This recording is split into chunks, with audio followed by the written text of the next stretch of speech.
Cases थे जिसमें ख़वातीन के जैसे सना यूसुफ बच्ची का मर्डर था,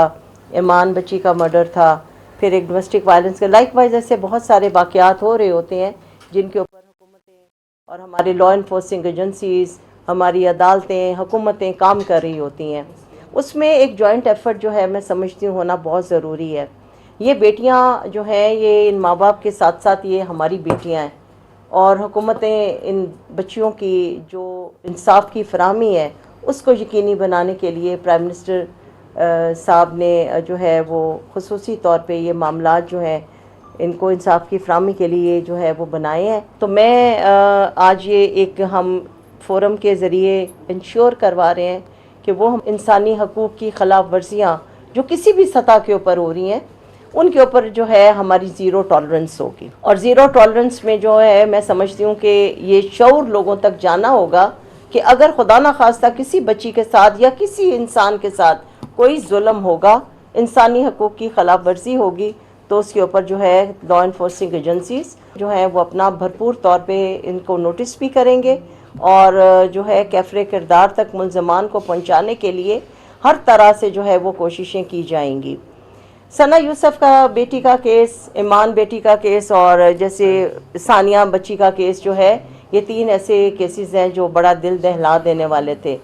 तो इसमें इंशाअल्लाह ताला आज हमने एक कमेटी फॉर्म कर दी है जिसमें पुलिस, हमारे प्रोसिक्यूटर जनरल, प्रोसिक्यूशन डिपार्टमेंट और उनके वालिदैन और हुकूमत जो है साथ ह्यूमन राइट्स डिपार्टमेंट इसको पूरी तरह से लुक आफ्टर करेगा।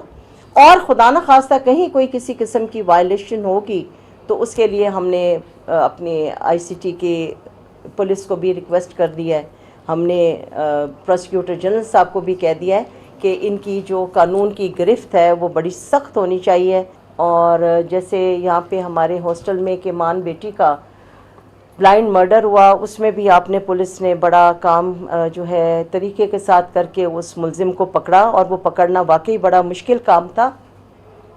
जितने प्राइवेट हॉस्टल्स हैं उनके ऊपर अब हम जो है बात करना चाहेंगे कि उनको भी अपने सिक्योरिटी मेजरमेंट्स, उनके एसओपीज़ हम गवर्नमेंट के साथ, हम गवर्नमेंट की एडमिनिस्ट्रेशन के साथ बात करने जा रहे हैं कि उन प्राइवेट हॉस्टल्स के पूरे एसओपीज़ हों, बच्चों की सिक्योरिटी के पूरे इंतज़ामात हों। बच्चियां जो बाहर से पढ़ने आती हैं या जो बच्चे पढ़ने आते हैं या काम करने आते हैं उनको वो महफूज मुकाम होना चाहिए ताकि बच्चे और बच्चियां वहाँ एक पीस ऑफ माइंड की साथ वहाँ पे रिहाइश पजीर हो सकें। तो उसके लिए भी हम पूरा एक लाया अमल बनाएंगे, आपके साथ भी बैठेंगे, हम एडमिनिस्ट्रेशन के साथ भी बैठेंगे और प्राइवेट हॉस्टल्स की जो बाकी लोग हैं उनको भी हम ये पूरे का पूरा जो है वो उनको ये बात बताएंगे कि आपने अगर हॉस्टल्स बनाने हैं तो उनकी पूरी रेगुलेशंस और रूल्स हों जिसके मुताबिक हमारे बच्चे और बच्चियाँ वहाँ महफूज तौर पे जो है वो रह सकें। तो इन चीज़ों को जो है वो हम देख रहे हैं और इसके ऊपर पूरी हमारी गवर्नमेंट की नज़र है और हम इंशाअल्लाह ताला कोशिश करेंगे कि इनके पेरेंट्स के साथ, इनके लवाहिकीन के साथ जो है गवर्नमेंट पूरी तरह शाना बशाना खड़ी है। आइंदा के लिए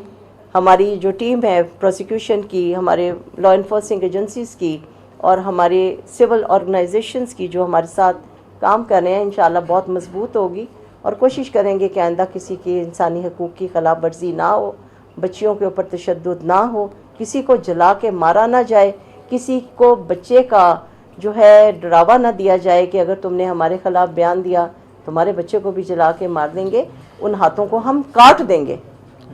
कैफ़रे किरदार तक पहुँचाएँगे। ये हमारा मुल्क एक इस्लामी मुमलिकत है अल्हम्दुलिल्लाह और किसी सूरत में ये टॉलरेट नहीं किया जाएगा। हमारी गवर्नमेंट का, हमारे प्राइम मिनिस्टर साहब की ज़ीरो टॉलरेंस है इसके ऊपर। तो इंशाअल्लाह ताला आप बिल्कुल बेफिक्र हो, हम आपके साथ खड़े हैं और इंशाअल्लाह अदालतों में हमने प्रोसिक्यूटर जनरल साहब को दरख्वास्त की है कि इनकी प्रोसिक्यूशन को सख्त किया जाए ताकि जिस तरह पुलिस ने इन्होंने 24 घंटे के अंदर सना यूसुफ के कातिल को पकड़ा, ईमान बच्ची के कातिल को पकड़ा, बच्ची सानिया के कातिलों को पकड़ा, तो इनको पूरे का पूरा कानून के मुताबिक सज़ा दी जाए ताकि आइंदा किसी की ज़रूरत ना हो।